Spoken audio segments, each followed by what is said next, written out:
ఎన్నికల్లో కూటమి ప్రభుత్వం విడుదల చేసిన మేనిఫెస్టోలో ఇచ్చిన హామీని అమలు చేయాలని కోరుతూ భవన నిర్మాణ కార్మికులు ఏపీ లేబర్ కమిషనర్ కార్యాలయాన్ని ముట్టడించారు. రాష్ట్ర వ్యాప్తంగా వివిధ ప్రాంతాల నుంచి భారీ స్థాయిలో వచ్చిన కార్మికులు కూటమి ప్రభుత్వానికి వ్యతిరేకంగా నినాదాలు చేశారు. సంక్షేమ బోర్డును పునరుద్ధరించాలని, పెండింగ్లో ఉన్న క్లెయిమ్స్ను వెంటనే సెటిల్ చేయాలని డిమాండ్ చేశారు.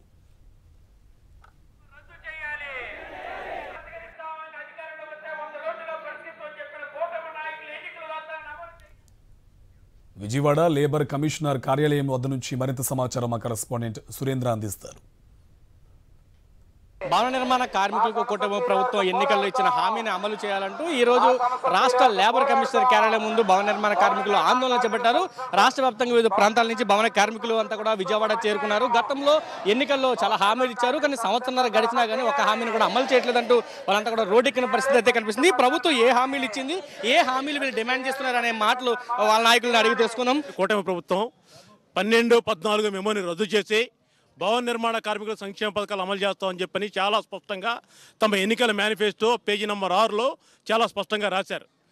అధికారంలోకి వచ్చిన తర్వాత 6 నెలలు చూసి రాష్ట్ర ముఖ్యమంత్రిని, రాష్ట్ర ఉప ముఖ్యమంత్రిని, కార్మిక శాఖ మంత్రిని 4 సార్లు, విద్యాశాఖ మంత్రిని 1 సారి, మైనింగ్ శాఖ మంత్రిని 2 సార్లు కలిసి వినతిపత్రాలు ఇచ్చాం. సంవత్సరన్నర కాలం పూర్తయింది. నేటికి బిల్డింగ్ వర్కర్స్ వెల్ఫేర్ బోర్డు ద్వారా సంక్షేమ పథకాలు అమలు చేస్తామని చెప్పని ఇచ్చినటువంటి కూటమి ప్రభుత్వం ఇచ్చినటువంటి హామీని అమలు చేయకపోవడం అన్యాయం. ఆల్రెడీ సంక్షేమ బోర్డులో భవన నిర్మాణ కార్మికుల సంక్షేమం కోసం వసూలు చేసినటువంటి చెస్ నిధులు 3,670 కోట్ల రూపాయల నిధులు ఉన్నాయని సాక్షాత్తు రాష్ట్ర కార్మిక శాఖ మంత్రి శాసనసభలో ప్రకటించారు. అంటే ఆల్రెడీ ఉన్న నిధుల్లోంచి సంక్షేమ పథకాలు అమలు చేయొచ్చు. ఒక పక్కన తమిళనాడులో ప్రమాదవశాత్తు చనిపోయిన భవన నిర్మాణ కార్మికుడికి 10 లక్షల రూపాయలు బీమా ఇస్తా ఉన్నారు. కర్ణాటక ప్రభుత్వం భవన నిర్మాణ కార్మికుల కుటుంబాల్లో చదువుకునే పిల్లలుంటే స్కాలర్షిప్లు అమలు చేస్తూ ఉన్నారు. హర్యానాలో భవన నిర్మాణ కార్మికుల కుటుంబాల్లో మహిళలకు కుట్టు మిషన్లు నేర్పి కుట్టు మిషన్లు ఉచితంగా ఇస్తూ ఉన్నారు. అన్ని రాష్ట్రాల్లో తెలంగాణలో అమలవుతూ ఉన్నాయి. భారతదేశంలో ఉన్న ఒక్క ఆంధ్రప్రదేశ్ రాష్ట్రం మిగతా అన్ని రాష్ట్రాల్లో సంక్షేమ పథకాలు అమలవుతున్నాయి.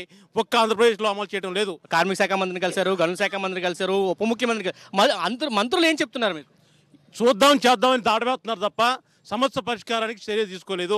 3,600 కోట్ల రూపాయలు సంక్షేమ బోర్డు దగ్గర ఉన్నాయి. క్లెయిమ్స్ కూడా 14,000 క్లెయిమ్స్ పెండింగ్లో ఉన్నాయి. ఇవన్నీ కూడా పరిష్కరిస్తామంటూ గత ఎన్నికల్లో హామీ ఇచ్చారు, కానీ అమల్లోకి వచ్చిన తర్వాత, అధికారంలోకి వచ్చిన తర్వాత మాత్రం ఒక్క హామీని కూడా అమలు చేయలేదు. ఖచ్చితంగా ఇప్పటికైనా పరిష్కరించకపోతే ఆందోళన మరింత తీవ్రతరం చేస్తామంటూ హెచ్చరికలు అయితే జారీ చేస్తున్నారు. ప్రభుత్వం స్పందించకపోతే ముఖ్యమంత్రి ఇంటిని కూడా ముట్టడిస్తామంటూ నాయకులు అయితే హెచ్చరికలు జారీ చేస్తున్న పరిస్థితి కనిపిస్తుంది. కెమెరా పర్సన్ వంశీతో కలిసి సురేంద్ర, సాక్షి టీవీ, విజయవాడ నుంచి.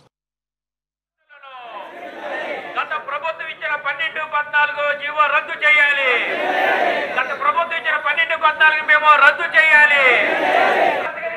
అధికారంలో వస్తే 100 రోజుల్లో పరిస్థితులు చెప్పిన కూటమి నాయకులు ఎన్నికలు వస్తారని అమలు చేయాలి. భవన నిర్మాణ కార్మికుల ఐక్యత, భవన నిర్మాణ కార్మికుల సమస్యల పరిష్కారం, భవన నిర్మాణ కార్మికుల ఐక్యత, భవన నిర్మాణ కార్మికుల ఐక్యత,